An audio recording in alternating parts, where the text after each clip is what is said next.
Imagine arriving at Serra das Araras and realizing that the road once known for its sharp curves, slow trucks, and tricky descents has changed completely. Heading towards Sao Paulo, the driver will find a new uphill roadway with 4 lanes.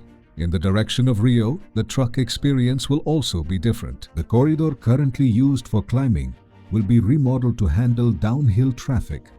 The final configuration will have 8 lanes, 4 in each direction, 24 viaducts and 2 escape ramps.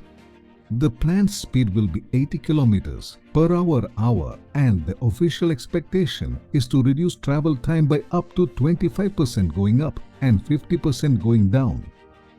But maybe the most curious change is exactly where few people look.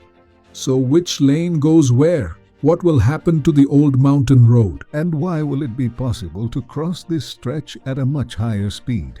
Stay with us for the next few minutes and find out how the new Serra das Araras will work when all the construction is finished. To understand the transformation, forget about machines, explosions, and progress percentages for a moment. The focus now is on the final design. Currently, Serra das Araras has 2 lanes going up and 2 going down. When the project is finished and completed, there will be 4 lanes in each direction in addition to inner and outer shoulders. But the change goes beyond simply widening the current lanes, way beyond. For those traveling from Rio de Janeiro towards Sao Paulo, a new uphill roadway is under construction, about 8 kilometers long. But in the direction of Rio, something less intuitive is happening. The current uphill roadway will be adapted and turned into the future downhill roadway. So you ask me, what about the road that currently serves as the descending lane? Well, according to the basic environmental plan, it will be deactivated for regular traffic. In practice, both directions will stop using the same roadway corridors they use today. It's a complete reorganization of the mountain road. A new roadway will handle uphill traffic, while the current ascent will become part of the future descent once the entire project is finished. However, knowing which roadway will be used for each direction still doesn't explain what it will be like to cross the mountain. For that, first we need to follow the drive towards Sao Paulo. Now imagine that you left Rio and are traveling on the Dutra towards Sao Paulo. When you reach Serra das Araras, instead of entering the current corridor, the traffic will be directed to a new uphill roadway, about 8 kilometers long, 4 traffic lanes and shoulders. But the main difference isn't in the number of lanes, it's in the geometry. Today, the highway follows difficult terrain, with its successive curves and features inherited from a design conceived for vehicles from the 1950s, which are very different from today's. On the new road, the project includes only 17 curves, all with radii greater than 230 meters. The average slope will be about 5.2%, while the maximum incline will reach 6%. That's where the viaducts come in. Of the 24 planned in the mountains, a significant portion is precisely on the ascent. Instead of forcing the road to follow every bend of the slope, viaducts allow for more direct paths over valleys and irregularities in the terrain. In some places, therefore, the road will stop simply winding around the mountain and will start crossing the terrain on elevated structures.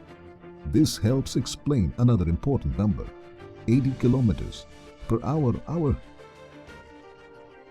To allow for this speed, the highway operating program sets specific parameters. The lanes must be at least 3.60 meters wide, the outer shoulder 3 meters, and the inner shoulder 1.50 meters.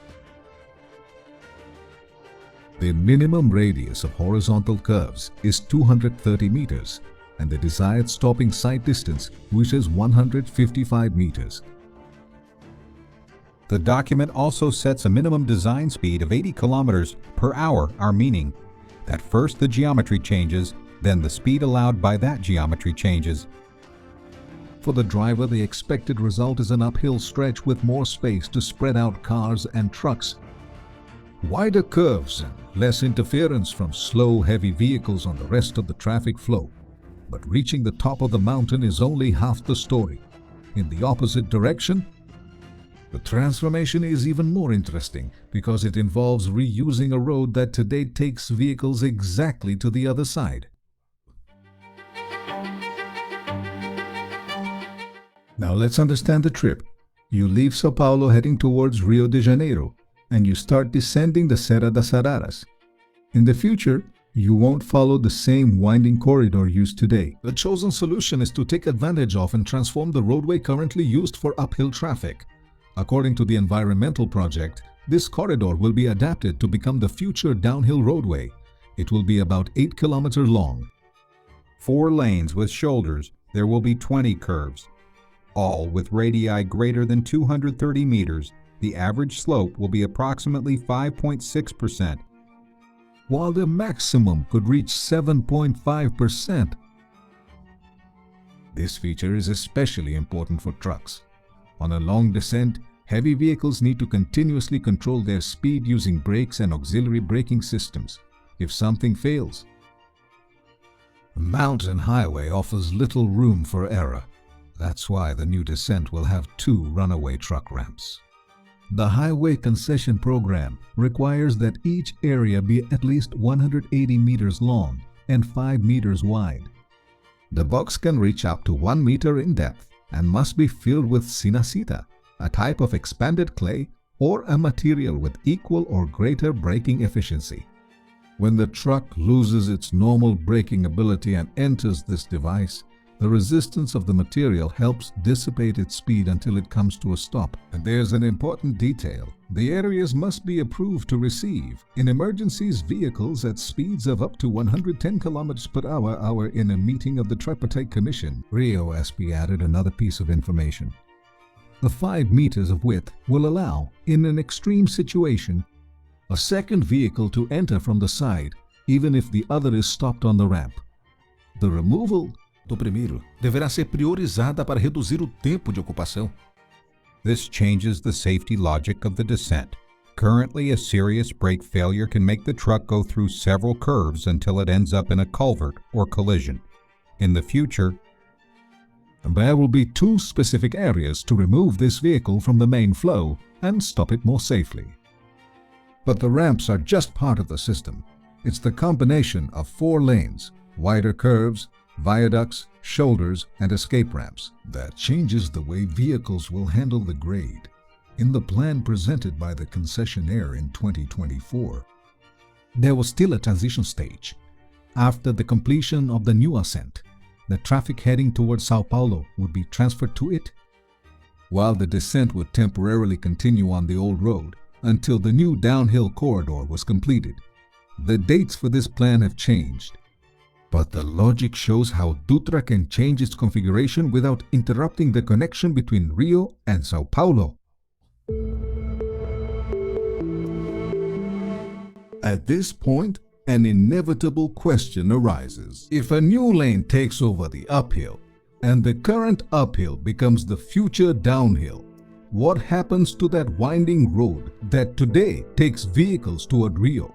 I'll tell you, it loses its prominence.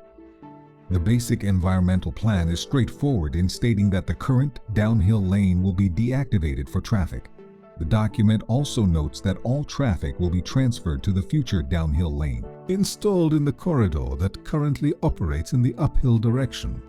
But deactivating regular traffic doesn't necessarily mean physically abandoning the road. In a meeting with representatives from the National Land Transport Agency, ANTT, Rio SP explained that the lane would remain under the management of the concessionaire, meaning it could be used by operational vehicles and, in contingency situations, serve as an alternative route. After decades of serving as one of the 2 main arteries of the Dutra in Serra das Araras, the more winding route will no longer normally carry traffic between Sao Paulo and Rio. The road will still be there, but its function will change. And when that happens, the new mountain road will not have just gained lanes. It will have completely reorganized the way both directions cross the mountain.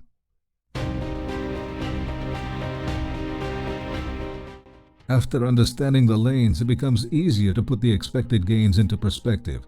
Today, the reported reference speed for traveling through the mountain is about 40 km per hour.